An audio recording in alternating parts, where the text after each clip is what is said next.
परिचय। बच्चों, आज हम एल्डिहाइडों, कीटोनों और कार्बोक्सिलिक अम्लों की रासायनिक अभिक्रियाओं का अध्ययन करेंगे। सर, कार्बोक्सिलिक अम्ल क्या होते हैं?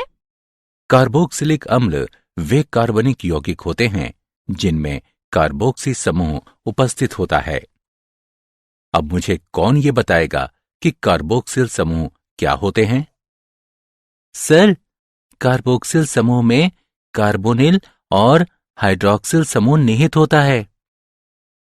बहुत अच्छे रमेश। आओ तो इस अध्याय में हम कार्बोक्सिलिक अम्लों के बारे में और अधिक जानें।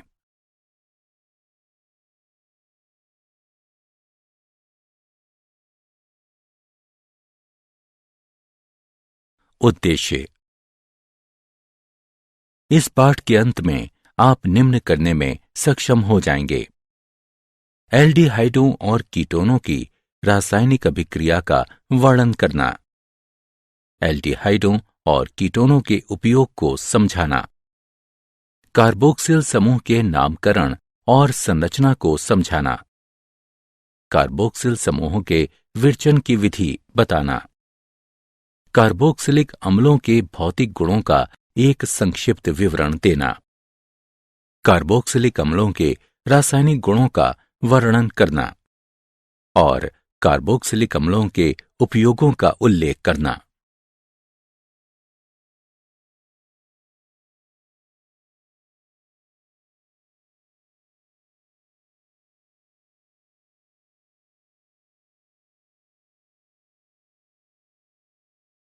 रासायनिक अभिक्रियाएं।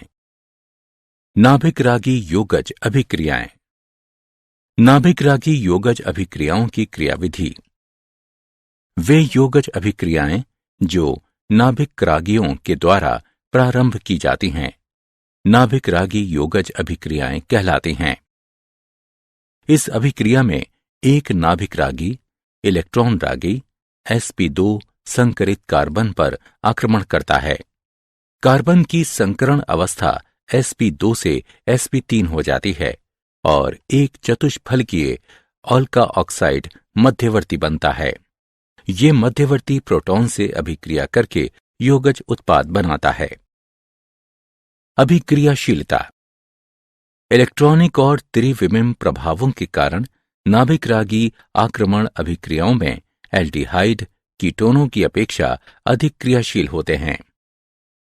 त्रिविम रूप से कीटोन में दो एल्किल या एरिल समूह कार्बोनिल कार्बन परमाणु से संलग्न होते हैं, जबकि एल्डिहाइड के कार्बोनिल कार्बन पर हाइड्रोजन परमाणु और एक एल्किल या एरिल समूह उपस्थित होता है।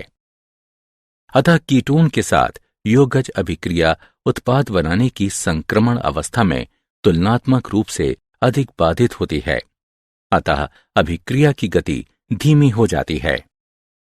इलेक्ट्रॉनिक रूप से किसी एल्डिहाइड का कार्बोनिल कार्बन परमाणु केवल एक इलेक्ट्रॉन प्रदान करने वाले एल्किल समूह को धारण करता है, जबकि कीटोन इस तरह के दो समूहों को धारण करता है। अतः एल्डिहाइड का कार्बोनिल कार्बन परमाणु तुलनात्मक रूप से अधिक निर्बल इलेक्ट्रॉन ग्राही होता है और एक नाभिक रागी को आकर्षित करने की प्रबल प्रवृत्ति को प्रदर्शित करता है। नाभिक रागी योगज और नाभिक योगज विलोपन अभिक्रियाओं के कुछ महत्वपूर्ण उदाहरण। हाइड्रोजन साइनाइड का संयोजन। शुद्ध HCN के साथ ये अभिक्रिया बहुत धीमी गति से होती है, अतः ये क्षार के द्वारा उत्प्रेरित की जाती है। जनित साइनाइड आयन प्रबल नाभिक स्नेही होता है और ये एल्डिहाइडों और कीटोनों के कार्बोनिल समूह से संयोजित होकर साइनोहाइड्रिन यौगिक का निर्माण करता है। सोडियम हाइड्रोजन सल्फाइड का संयोजन। एल्डिहाइडों और कीटोनों की सोडियम हाइड्रोजन सल्फाइड के सांद्र विलयन के साथ अभिक्रिया कराने पर ये बाइसल्फाइड के योगज उत्पाद बनाते हैं। एल्कोहलों का संयोजन। एल्डिहाइड शुष्क हाइड्रोजन क्लोराइड की उपस्थिति में एल्कोहलों के साथ अभिक्रिया करता है। पहले हेमी एसिटेल बनते हैं जो एल्कोहल के दूसरे मोल से अभिक्रिया करके स्थायी एसिटेल बनाते हैं। कीटोन एल्कोहल से सीधी अभिक्रिया नहीं करते, पर एकांतर विधि के द्वारा कीटेल का विरचन किया जा सकता है। कीटोन एथिलीन ग्लाइकॉल से हाइड्रोक्लोरिक गैस की उपस्थिति में अभिक्रिया करके जल और एथिलीन ग्लाइकॉल कीटेल का निर्माण करते हैं।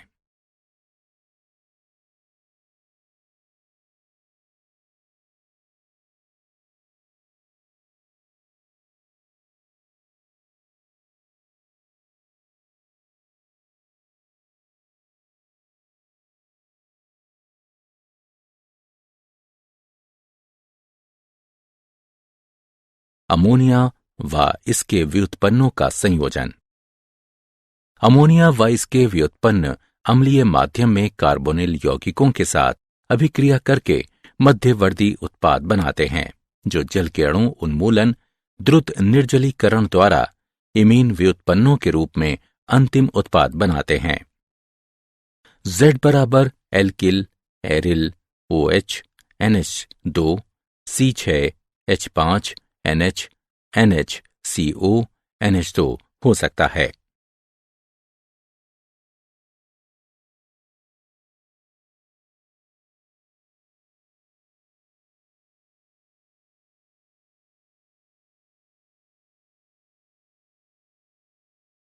अपचयन।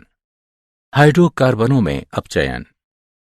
एल्डिहाइडों और कीटोनों को अम्लगमित जिंक और सांद्र हाइड्रोक्लोरिक अम्ल की अभिक्रिया द्वारा हाइड्रोकार्बनों में अपचयित किया जा सकता है। ये क्लीमेंसन अपचयन कहलाता है। Wolff Kishner अपचयन। एल्डिहाइडों और कीटोनों को हाइड्रेजीन की अभिक्रिया के द्वारा और पोटेशियम हाइड्रोक्साइड के साथ उच्च तापमान पर गर्म करके हाइड्रोकार्बनों में अपचयित किया जाता है।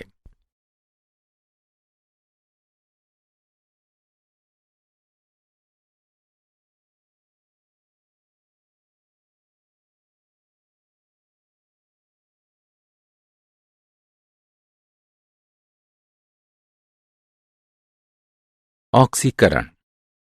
एल्डिहाइडों को सरलता से उन कार्बोक्सिलिक अम्लों में ऑक्सीकृत किया जा सकता है जिनमें कार्बन परमाणु की संख्या मूल एल्डिहाइड के बराबर होती है। एल्डिहाइड आसानी से ऑक्सीकृत हो जाते हैं क्योंकि इनके कार्बोनिल समूह में हाइड्रोजन परमाणु की उपस्थिति के कारण ये बिना किसी आबंध विदलन के OH समूह में परिवर्तित हो जाते हैं। अतः एल्डिहाइड केवल प्रबल ऑक्सीकारक कर्मक जैसे पोटेशियम परमैंगनेट और पोटेशियम डाइक्रोमेट के द्वारा ही ऑक्सीकृत नहीं होते, अपितु ये मूलभूत स्थितियों में मृदु ऑक्सीकारक कर्मक जैसे Ag2+ और Cu2+ आयनों के द्वारा भी ऑक्सीकृत किए जा सकते हैं।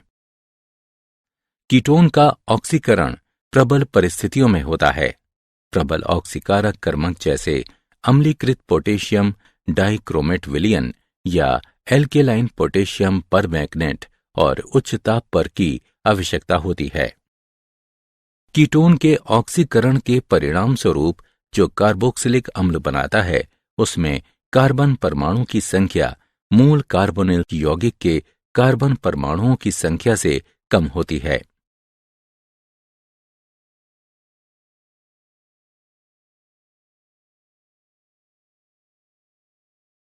टॉलेन परीक्षण।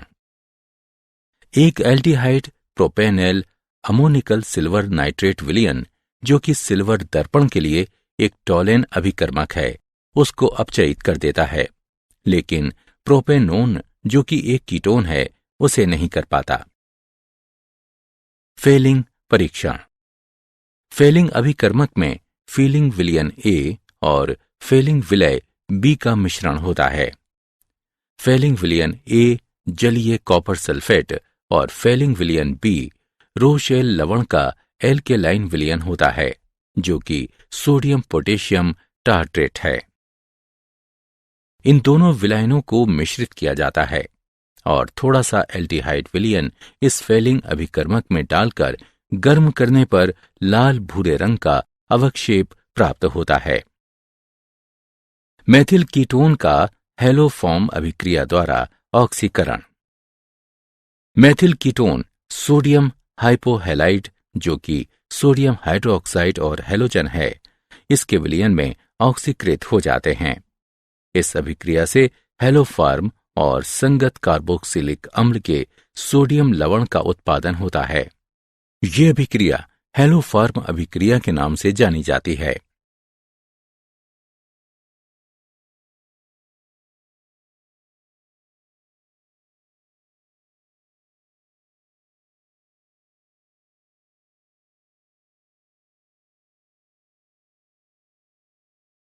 अल्फा हाइड्रोजन के कारण अभिक्रियाएं।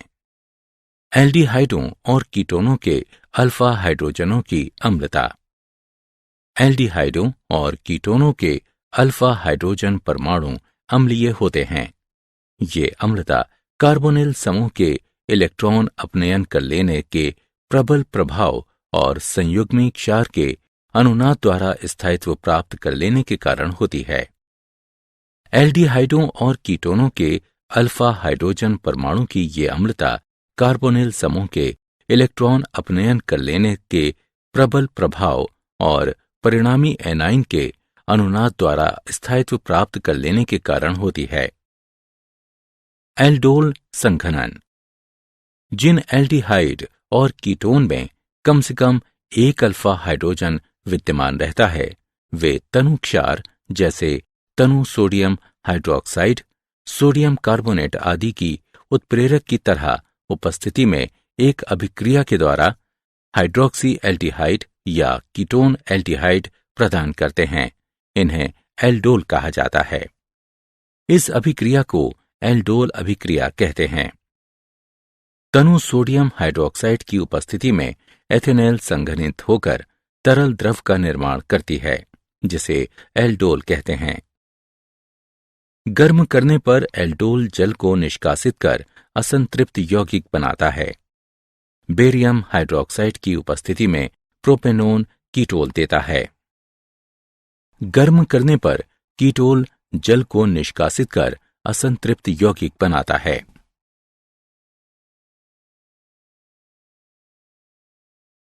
क्रॉस एल्डोल संघनन।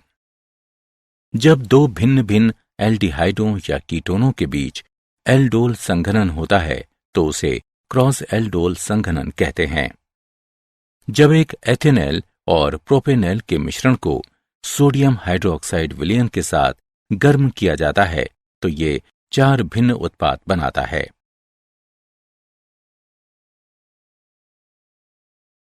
अन्य अभिक्रियाएं। कैनिजारो अभिक्रिया।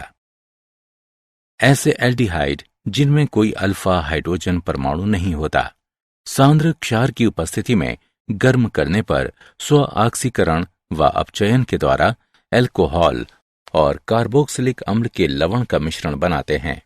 ये अभिक्रिया कैनिजारो अभिक्रिया कहलाती है। फॉर्मेल्डिहाइड सांद्र पोटेशियम हाइड्रोक्साइड से अभिक्रिया करके मेथेनॉल और पोटेशियम फॉर्मेट उत्पन्न करता है।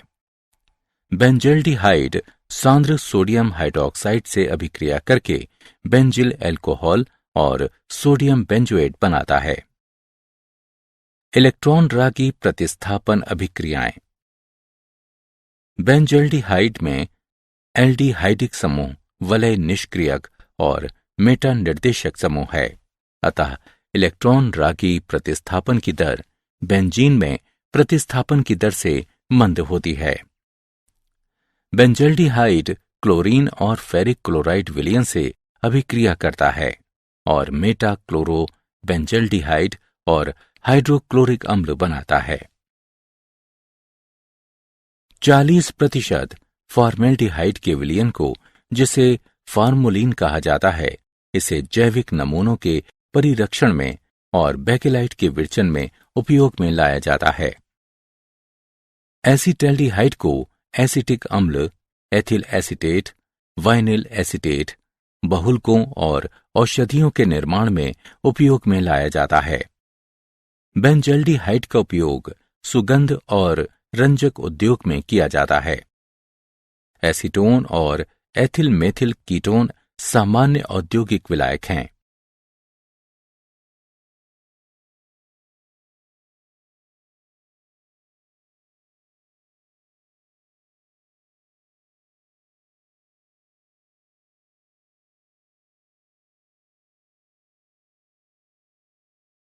कार्बोक्सिलिक अम्ल वे कार्बनिक यौगिक जिनमें कार्बोक्सिल समूह उपस्थित होता है कार्बोक्सिलिक अम्ल कहलाते हैं। कार्बोक्सिल समूह कार्बोनिल और हाइड्रोक्सिल समूह से मिलकर बना होता है, अतः इसका नाम कार्बोक्सिल दिया गया है। कार्बोक्सिल समूह के एलिफेटिक एल्किल श्रृंखला या एरिल समूहों में जुड़ने के आधार पर कार्बोक्सिलिक अम्ल एलिफेटिक या एरोमेटिक हो सकते हैं।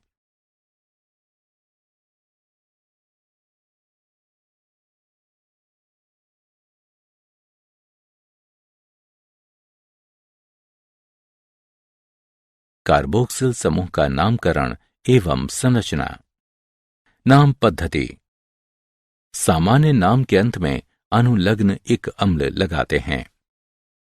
सामान्य नाम प्राकृतिक स्रोतों के लेटिन या ग्रीक नामों से व्युत्पन्न होते हैं। उदाहरण, फार्मिक अम्ल का ये नाम फार्मिका यानी चींटियों का लेटिन नाम से लिया गया है, क्योंकि फार्मिक अम्ल को सर्वप्रथम लाल चींटियों के आसवन से प्राप्त किया गया था। एसिडिक अम्ल का ये नाम एसिटम, जिसका अर्थ सिरका होता है, उससे लिया गया है। और ब्यूटेरिक अम्ल का नाम ब्यूटिरम यानी मक्खन का लेटिन नाम से व्युत्पन्न है।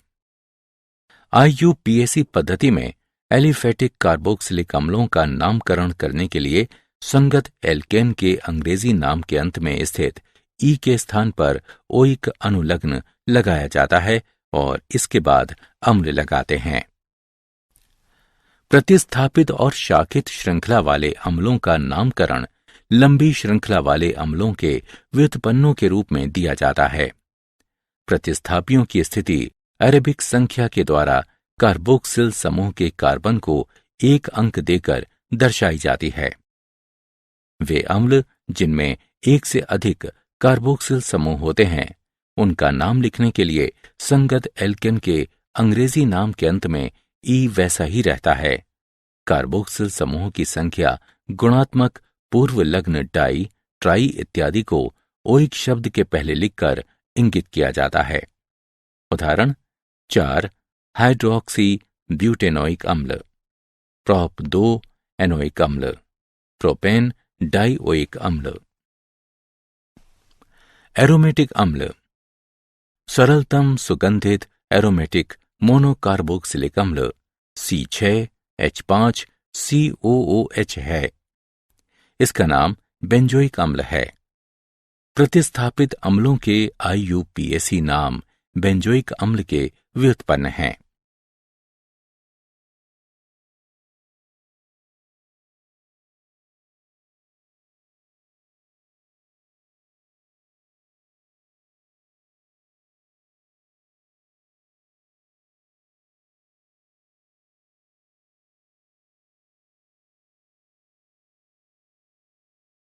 कार्बोक्सिल समूह की संरचना।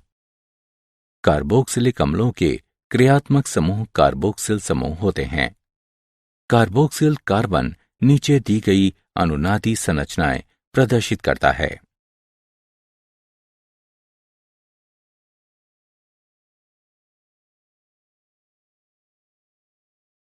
कार्बोक्सिलिक अम्लों के विरचन की विधियां। प्राथमिक अल्कोहल व एल्डिहाइड से। प्राथमिक अल्कोहल और एल्डिहाइड ऑक्सीकरण कर्मकों जैसे क्रोमियम ट्राइऑक्साइड की अम्लीय माध्यम में उपस्थिति के द्वारा ऑक्सीकृत होकर संगत कार्बोक्सिलिक अम्ल बनाते हैं। एक डेकेनॉल अम्लीय माध्यम में क्रोमियम ट्राइऑक्साइड से क्रिया करके डेकेनोइक अम्ल बनाता है। एल्किल बेंजीन से। एरोमेटिक अम्लों को एल्किल बेंजीनों के क्षारकीय पर मैग्नेट द्वारा प्रबल ऑक्सीकरण से विरचित किया जा सकता है। टॉलुइन क्षारकीय माध्यम में पोटेशियम परमैंगनेट से क्रिया करके बेंजोइक अम्ल और जल का निर्माण करते हैं। नाइट्राइल और एमाइड से। नाइट्राइलों को साइनाइड भी कहा जाता है। अम्ल या क्षार की उपस्थिति में साइनाइडों के जल अपघटन से कार्बोक्सिलिक अम्ल बनता है। अम्ल या क्षार की उपस्थिति में एसिटोनाइट्राइलों के जलीय अपघटन के द्वारा एथेनोइक अम्ल बनता है। किसी अम्ल उपस्थिति में प्रोपेनामाइड के जलीय अपघटन के द्वारा प्रोपेनोइक अम्ल और अमोनियम आयन बनता है।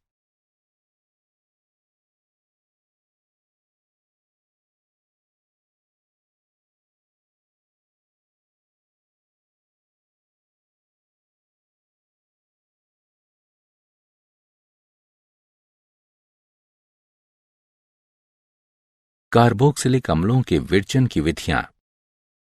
ग्रीनयार अभिकर्मक द्वारा।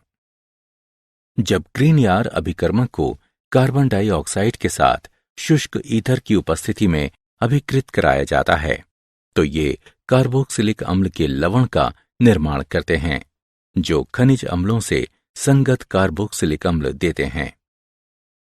Methyl magnesium bromide carbon dioxide के साथ शुष्क ईथर की उपस्थिति में कार्बोक्सिलिक अम्ल के लवण का निर्माण करते हैं जो बाद में अम्लीकृत होकर एथेनोइक अम्ल और हाइड्रोक्सी मैग्नीशियम ब्रोमाइड का निर्माण करते हैं। एसिल हैलाइड और एनहाइड्राइडों से। अम्ल क्लोराइड जल अपघटित होकर कार्बोक्सिलिक अम्ल बनाता है। एसिटिल क्लोराइड जल अपघटित होकर एसिटिक अम्ल बनाता है। एसिटिक एनहाइड्राइड के जल अपघटन से एसिटिक अम्ल बनता है। एस्टर से। एस्टरों के अम्लीय जल अपघटन से मेथिल बेंजोएट बेंजोइक अम्ल और मेथनॉल बनाता है।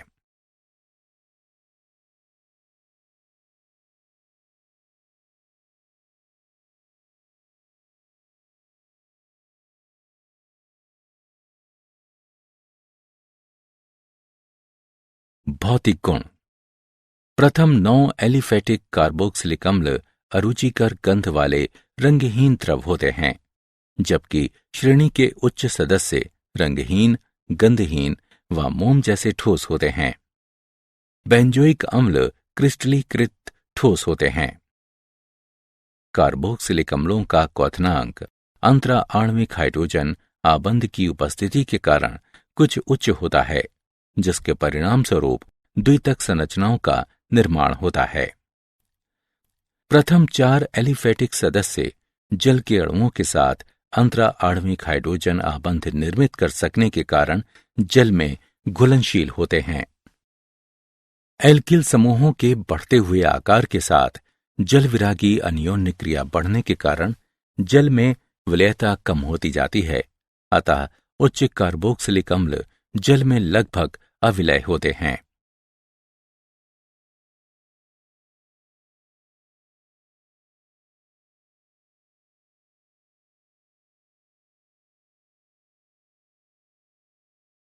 रासायनिक अभिक्रियाएं। अभिक्रियाएं जिनमें OH आबंध का विदलन होता है। अम्लता। धातु और क्षारों के साथ अभिक्रिया। कार्बोक्सिलिक अम्ल सर्वाधिक अम्लीय कार्बनिक यौगिकों में से एक है। ये सोडियम धातु के साथ अभिक्रिया करके हाइड्रोजन गैस मुक्त करते हैं। सोडियम धातु एथेनोइक अम्ल से अभिक्रिया करके सोडियम एसिटेट देती है और हाइड्रोजन गैस मुक्त करती है। बेंजोइक अम्ल क्षार से क्रिया करके लवण और पानी बनाते हैं। एथेनोइक अम्ल कार्बोनेटों से अभिक्रिया करके कार्बन डाइऑक्साइड गैस निष्कासित करते हैं।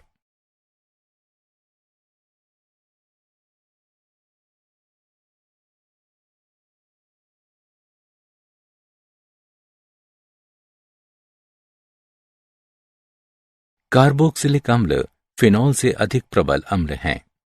कार्बोक्सिलेट आयन में ऋण आवेश 2 विद्युत ऋणात्मक परमाणुओं पर समान रूप से वितरित होता है जो कि ऑक्सीजन परमाणु होते हैं, जबकि फिनॉक्साइड आयन में ये केवल एक ऑक्सीजन परमाणु पर उपस्थित होता है। अतः कार्बोक्सिलेट आयन को फिनॉक्साइड आयन की तुलना में ज्यादा स्थायित्व प्राप्त होता है। अतः कार्बोक्सिलिक अम्ल फिनॉल से ज्यादा हद तक आयनित होता है और हाइड्रोजन आयनों के उच्च सांद्रण को प्रस्तुत करता है। अतः कार्बोक्सिलिक अम्ल फिनॉल से अधिक प्रबल अम्ल की तरह व्यवहार करता है। कार्बोक्सिलिक अम्लों की अम्लता पर प्रतिस्थापियों का प्रभाव। इलेक्ट्रॉन का अपनयन करने वाले समूह कार्बोक्सिलेट ऋणावेश को विस्थानित करके संयुग्मी क्षारक को स्थायित्व प्रदान करते हैं और अम्ल की अम्लता को बढ़ाते हैं। वहीं दूसरी ओर इलेक्ट्रॉन दाता समूह ऋणावेश को संकेंद्रित करके संयुग्मी क्षारक को अस्थायित्व प्रदान करके अम्ल की अम्लता को घटा देता है। इलेक्ट्रॉन का अपचयन करने वाले समूह जैसे हेलो समूह NO2, CN आदि कार्बोक्सिलिक अम्ल की अम्लता को बढ़ाते हैं, जबकि और इलेक्ट्रॉन दाता समूह जैसे एल्किल समूह कार्बोक्सिलिक अम्ल की अम्लता को घटा देते हैं। प्रतिस्थापियों की संख्या का प्रभाव क्लोरो प्रतिस्थापी एसिटिक अम्लों द्वारा स्पष्ट किया जाता है। अम्ल की अम्लता क्लोरो एसिटिक अम्ल से ट्राई क्लोरो एसिटिक अम्ल तक घटती है।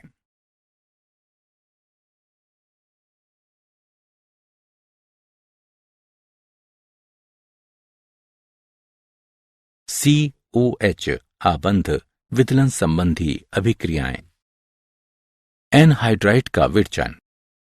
कार्बोक्सिलिक अम्लों को फास्फोरस पेंटाऑक्साइड के साथ गर्म करने पर ये कार्बोक्सिलिक अम्लों के 2 अणुओं से जल के एक अणु के निष्कासन के द्वारा एनहाइड्राइड बनाता है। एस्ट्रीकरण। कार्बोक्सिलिक अम्ल सांद्र सल्फ्यूरिक अम्ल की उपस्थिति में एल्कोहल से क्रिया करके एस्टर बनाता है।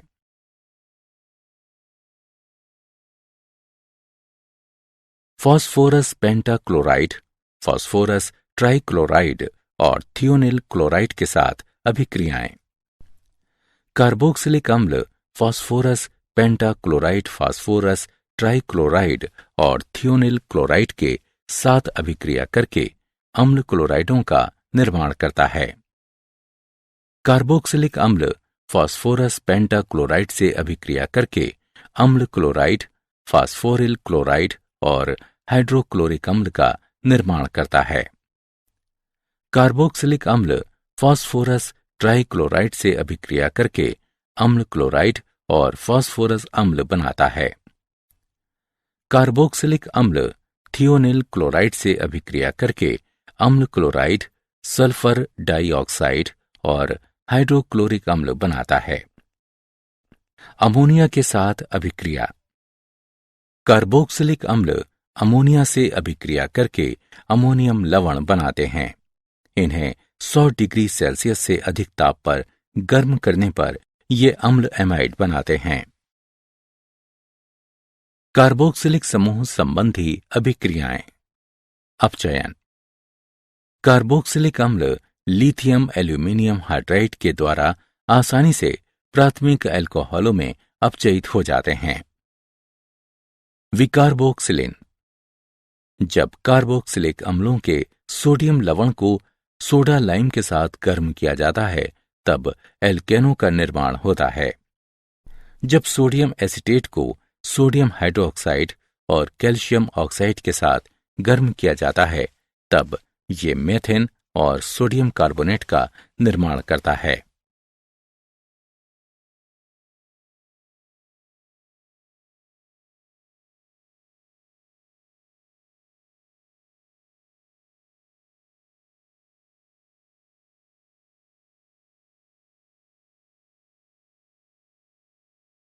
हाइड्रोकार्बन भाग में प्रतिस्थापन अभिक्रियाएं। हैलोजनन। ये अभिक्रिया एलिफेटिक कार्बोक्सिलिक अम्ल और क्लोरीन या ब्रोमीन के बीच लाल फास्फोरस की उपस्थिति में होती है। इस अभिक्रिया में कार्बोक्सिलिक अम्ल के अल्फा कार्बन परमाणु पर क्लोरो या ब्रोमो समूह का प्रतिस्थापन होता है। ये अभिक्रिया हेल्फोलॉर्ड जेलिस की अभिक्रिया कहलाती है। वलय प्रतिस्थापन। एरोमेटिक कार्बोक्सिलिक अम्ल इलेक्ट्रॉन रागी अभिक्रियाएं प्रदर्शित करते हैं। कार्बोक्सिलिक समूह एक निष्क्रियक एवं मेटा निर्देशी समूह की भांति व्यवहार करते हैं। सांद्र नाइट्रिक और सल्फ्यूरिक अम्ल को बेंजोइक अम्ल में मिलाने पर ये मेटा नाइट्रोबेंजोइक अम्ल में परिवर्तित हो जाते हैं। ब्रोमीन और फेरिक ब्रोमाइड को बेंजोइक अम्ल में मिलाने पर ये मेटा ब्रोमोबेंजोइक अम्ल में परिवर्तित हो जाता है। कार्बोक्सिलिक अम्लों के उपयोग। एसिटिक अम्ल का प्रयोग वृहत रूप से खाद्य परिरक्षक और मसालों के रूप में होता है। एसिटिक अम्ल अन्य रसायनों के साथ अभिक्रिया करके औद्योगिक महत्व के बहुत से यौगिक बनाते हैं। इनमें सेल्यूलोज एसीटेट शामिल है, जिसका उपयोग एसीटोन रेयॉन बनाने में, अज्वलनशील चलचित्र फिल्म, रोगन और प्लास्टिक बनाने में किया जाता है। बेंजोइक अम्ल खाद्य परिरक्षक के रूप में नियमित रूप से प्रयोग किया जाता है। साथ ही जीवाणु संक्रमण के इलाज में व अन्य रसायनों के साथ मिलाकर विकर्षक और इत्र जैसे उत्पादों को बनाने के लिए इसका उपयोग किया जाता है। क्या आप जानते हैं, सिरके में आमतौर पर एसिटिक अम्ल का 4 से 8% विलयन होता है। बाकी मात्रा जल और अन्य अणुओं की होती है। सिरके में उपस्थित एसिटिक अम्ल को एथेनॉल के किण्वन से बनाया जाता है। फलों और सब्जियों को धोने का सबसे प्रभावी तरीका है उन्हें तनु यानी जल मिश्रित सिरके के साथ धोना।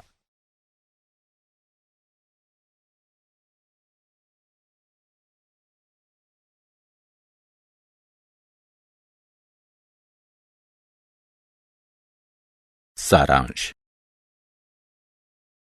आइए हमने जो कुछ भी सीखा है उसे संक्षेप में दोहराएं। वे योगज अभिक्रियाएं जो नाभिक रागियों के द्वारा प्रारंभ की जाती हैं, नाभिक स्नेही योगज अभिक्रियाएं कहलाती हैं। त्रिविम और इलेक्ट्रॉनिक प्रभाव एल्डिहाइडों को कीटोनों की तुलना में नाभिक स्नेही आक्रमण के प्रति अधिक अभिक्रियाशील बनाते हैं। एल्डिहाइड आसानी के साथ ऑक्सीकृत होकर कार्बोक्सिलिक अम्ल बनाते हैं। एल्डिहाइड अमोनिकल सिल्वर नाइट्रेट विलयन को अपचयित कर देता है, जो कि सिल्वर दर्पण के लिए एक टॉलेन अभिकर्मक है। फेलिंग विलयन जलीय कॉपर सल्फेट और सोडियम पोटेशियम टार्ट्रेट, जो कि एक रोशेल लवण है, उसका मिश्रण है। एल्डिहाइडों और कीटोनों के अल्फा हाइड्रोजन परमाणु अम्लीय होते हैं। ये अम्लता कार्बोनिल समूह के इलेक्ट्रॉन अपनयन कर लेने के प्रबल प्रभाव और संयुग्मिक क्षार के अनुनाद द्वारा स्थायित्व प्राप्त कर लेने के कारण होती है। जिन एल्डिहाइड और कीटोन में कम से कम एक अल्फा हाइड्रोजन विद्यमान रहता है, वे तनु क्षार जैसे तनु सोडियम हाइड्रोक्साइड, सोडियम कार्बोनेट आदि की उत्प्रेरक की तरह उपस्थिति में एक अभिक्रिया के द्वारा हाइड्रोक्सी एल्डिहाइड या कीटोन एल्डिहाइड प्रदान करते हैं। इन्हें एल्डोल कहा जाता है। इस अभिक्रिया को एल्डोल अभिक्रिया कहते हैं। जब दो भिन्न भिन्न एल्डिहाइडों या कीटोनों के बीच एल्डोल संघनन होता है तो उसे क्रॉस एल्डोल संघनन कहते हैं। वे कार्बनिक यौगिक जिनके क्रियात्मक समूह कार्बोक्सिल समूह होते हैं, कार्बोक्सिलिक अम्ल कहलाते हैं और कार्बोक्सिल कार्बन अनुनादी संरचनाएं प्रदर्शित करते हैं। कार्बोक्सिलिक अम्लों का क्वथनांक अंतरा आणविक हाइड्रोजन आबंध की उपस्थिति के कारण कुछ उच्च होता है, जिसके परिणाम स्वरूप द्वितक संरचनाओं का निर्माण होता है। एसिटिक अम्ल का प्रयोग वृहद रूप से खाद्य परिरक्षक और मसालों के रूप में होता है। एसिटिक अम्ल अन्य रसायनों के साथ अभिक्रिया करके औद्योगिक महत्व के बहुत से यौगिक बनाते हैं।